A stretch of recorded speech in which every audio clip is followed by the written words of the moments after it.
একটি ছোট্ট গ্রামে একজন কৃষক থাকত। তার ছিল একটি সুন্দর ঘোড়া।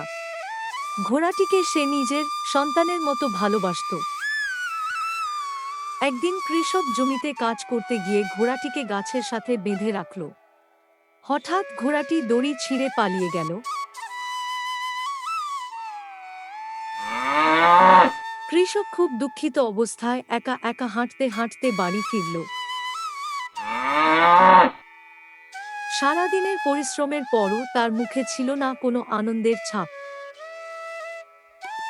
গ্রামের সবাই এসে বলল, আরে, তোমার তো বড় ক্ষতি হয়ে গেল। এখন কাজের সময় ঘোড়াহীন হয়ে গেলে কি করবে? কৃষক শান্তভাবে উত্তর দিল, ভাগ্যে যা লেখা আছে তাই হবে। কয়েকদিন পর দেখা গেল সেই ঘোড়াটি ফিরে এসেছে, আর সঙ্গে করে বুনো পাহাড়ি কয়েকটি ঘোড়াও নিয়ে এসেছে।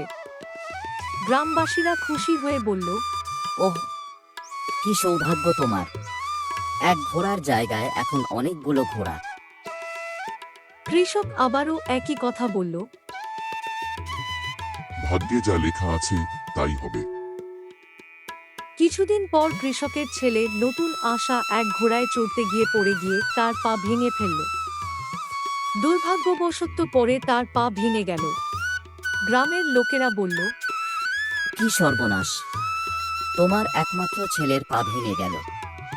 কৃষক আবারও একই কথা বলল। কে জানে এটা ভালো না খারাপ। এর কিছুদিন পর গ্রামে যুদ্ধ শুরু হলো। রাজ্যের সৈন্যরা সব তরুণ ছেলেদের যুদ্ধে নিয়ে গেল, কিন্তু কৃষকের ছেলে পা ভাঙা থাকার কারণে তাকে নেয়নি। ফলে তার প্রাণ রক্ষা পেল।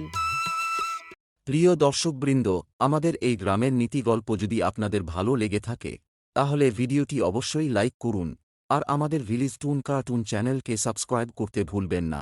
আপনাদের ভালোবাসাই আমাদের নতুন গল্প বানানোর অনুপ্রেরণা।